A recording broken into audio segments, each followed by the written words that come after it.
everyone. I interviewed a 73-year-old male named Stephen and a 66-year-old female named April. On Sunday, March 22nd of 2022, I interviewed them for about an hour and a half in their home. They are a retired couple who has a combined marriage. Stephen has 2 adult females from a previous marriage, and April has 2 adult females from different fathers. April was never married until she met Stephen. April has worked various jobs, but ended her working years at a local bank. Stephen worked many careers also, but ended up as a construction worker and a landlord before retirement. They each have siblings. April has 1 sister and 4 brothers. Stephen has 1 brother. They also have 3 grandchildren. They have experienced a lot throughout their lives, but they seem to focus on specific stages of their lives. They did not want to expand or discuss any other steps of their lives. Stephen had shared 2 experiences and April shared 1. They both had significant experiences that fell in Erikson's 4th stage of industry versus inferiority. According to Rogers, children who find ways to succeed will be industrious. Those who experience repeated failures will develop feelings of inferiority, hampering their chances of success in the future. Stephen discussed one incident that happened in Erikson's stage of young adulthood. In young adulthood, they explore what it's like to find intimacy and closeness in relationships. April started the interview by describing her experience with a friend who they were both around the 10 to 12 years old. They both attended the same church. April's parents did not even go to church, almost like her parents refused to go to church. They had a pastor who would pick April and her friend up at different times. When their pastor would rock them while at their house, the pastor would rub his hands between her legs and her friend's legs at separate times, but it was happening. Then the pastor would also rub against them on numerous occasions. They were young girls who knew that something was not right, but they were unsure why this person would do this. They knew this person as a pastor and trusted individual in the church. According to the Children and Youth Services Review, many perpetrators are mainly people who are close to children, such as teachers or religious leaders. After the incident, they did not tell anyone. They did not know what to do since at the time they did not talk about it. Child sexual abuse was not discussed in their homes, let alone acknowledged. It was a time when it was customary to keep your mouth shut. So as children, they both sat with this and what happened to them. They both came from loving homes and seemed very close to their parents.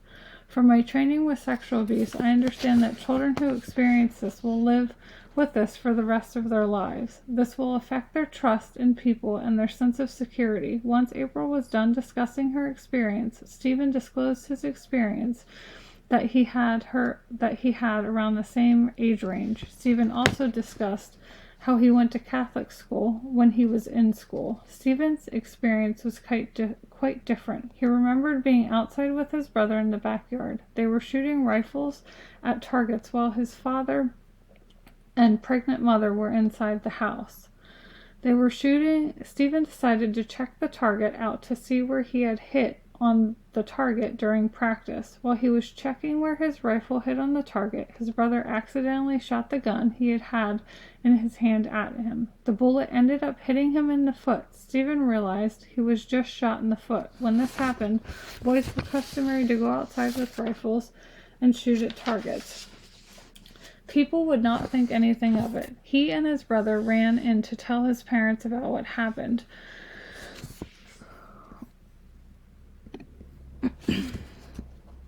There was not an ambulance readily available to take him to the hospital in those days. His brother ran down to his uncle's house. His uncle had a car, so he took Stephen and his dad to the hospital. In the meantime, while he was in the hospital and had to go into surgery, once he was out of surgery, his father came in to see Stephen in his room. Instead of his dad asking him if he was okay, his dad told Stephen that his mom had been in the hospital and he had killed his little brother.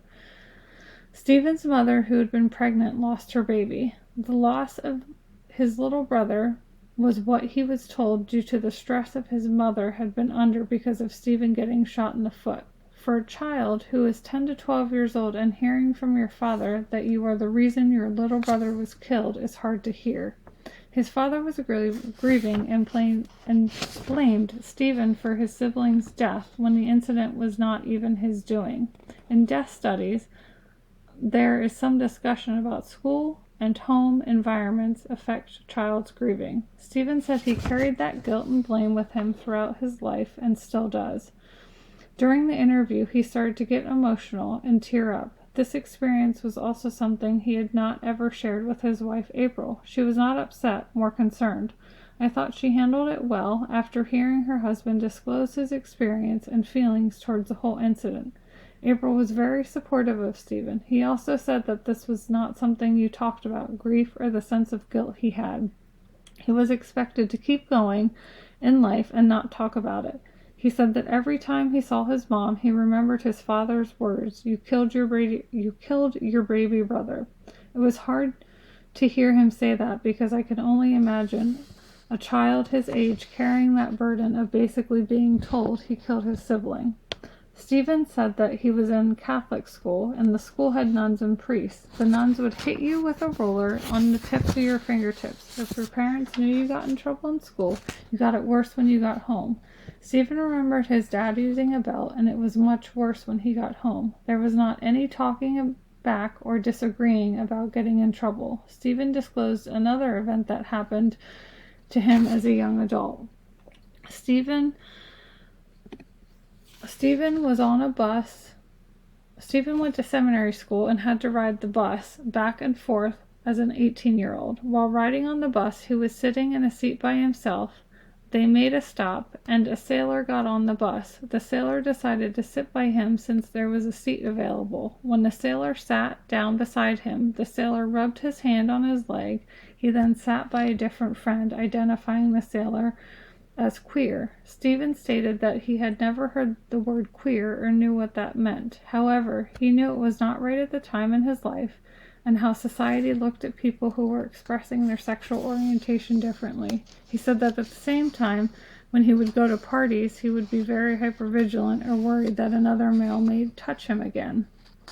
Stephen and April's psychosocial crisis at 10 to 12 years old would be industry versus inferiority. I think April and Stephen's resolution is industry because they are both active as children and did have peers who supported them. They were both competent children who knew what was happening was either right or wrong.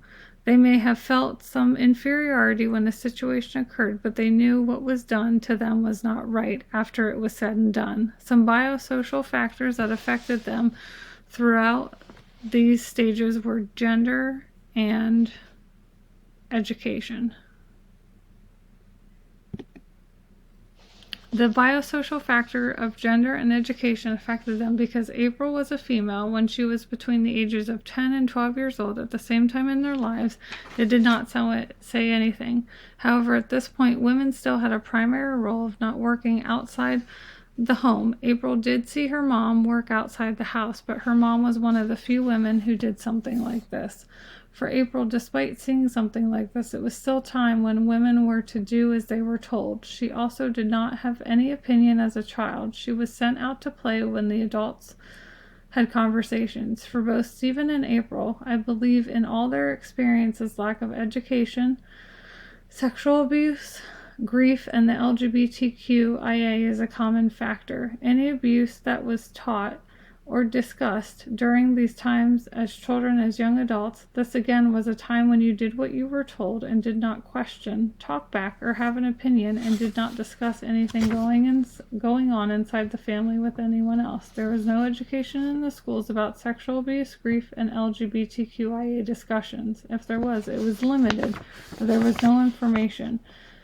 These factors related to their experiences shaped their lives because they first grew up knowing they had no voice in any situation.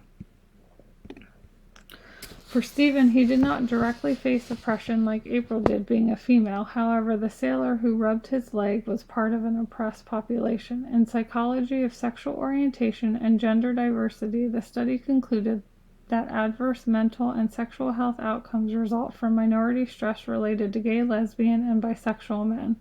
Stephen expressed that he did not even know what gay or lesbian was when this happened. It was not discussed in his household, in the education system, or in society for that fact. For April, the oppression she faced was being female in a world where females did not have much of a voice or role in the home and society. This is also related to the oppression of women. Women before this did not have many rights and were seen as necessary in the household or providing for the home. Oppression to looking at April and Stephen's multi-systems such as families and communities. In April's experience, she did not discuss her experiences with her family as a child with the pastor. Pastors never got questioned, just like the case of Stephen and the Catholic school. Nuns or priests never had to answer any questions from anyone. If April had said something to her family, she might have been blamed or seen at fault for what happened to her. The victim was always seen as doing something wrong by the community and the family unit. She would have gotten questioned instead of believed, so it was best to keep it to herself at the time. April did disclose at the age of 35. She spoke up to her mother, who spoke about how great the pastor was. April stated, "Have you ever thought anything was wrong with the pastor rocking older girls?" Her mother never commented again about the pastor. This means that April could talk to her parents, but only about specific issues. At the time, the culture and community were also that women asked for the abuse they got. This was very frustrating for me because if April stated she did not have any resources in her home or community to talk to anyone about her sexual abuse, how many other women and men did not have the same resources during this time? Stephen's family was also the same way, but in different circumstances. He was told he killed his sibling in a situation that was an accident. I do not know how the community handled this because he did not say it. He stated numerous times that his family did not discuss it. They all just moved on with their lives, and there was no such thing as talking about your feelings. Along with the biosocial factors related to the experience, two other theories would fit the experiences Stephen and April shared. The first theory would be Piaget's formal operation stage for April and Stephen when they were both between 10 and 12 years old. April's schema changed around sexual abuse and how she looked to pastors after her experience of being touched. She previously viewed pastors as being trustful, helpful, and safe individuals. After her experience, she did not feel any of these views fit pastors after being sexually abused by one. She had to accommodate her old schema and add new information, which allowed her to assimilate and change her overall schema. However, her schema did not change that she had no voice or would be blamed for what happened to her. Her experience reinforced this. In Stephen's case, his schema changed because he felt he did not do anything wrong until his father told him. Then he had to adapt to the guilt put on him by his father, which led him to believe that he killed his sibling. His schema related to grief did not change because this was not discussed in his household. This also reinforced not much communications about feelings or grieving in his home. It was emphasized to move on. In Stephen's case, social learning theory applies. I think it's as a responsibility in society because he learned that something was not fitting through either family or modeling from someone else. The education part could come from taking the time on his own to learn about the LGBTQ individuals. I'm not saying there was no fault of the education system either, but some of his learning could come from his research on the topic. There can be some limitations to social learning theory. Some of the limitations of social learning theory are the environment they are in or grow up in, educational level, and development of the child or person.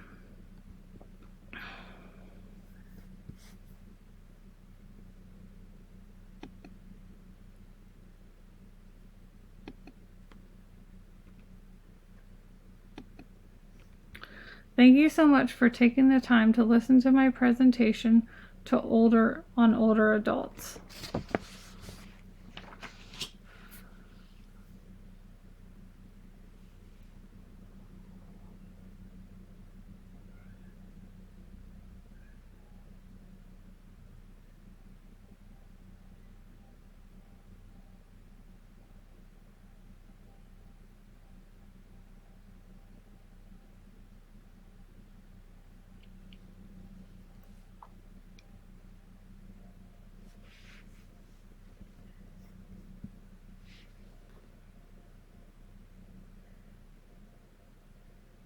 I look forward to learning from all of you and seeing your presentations. Thank you again.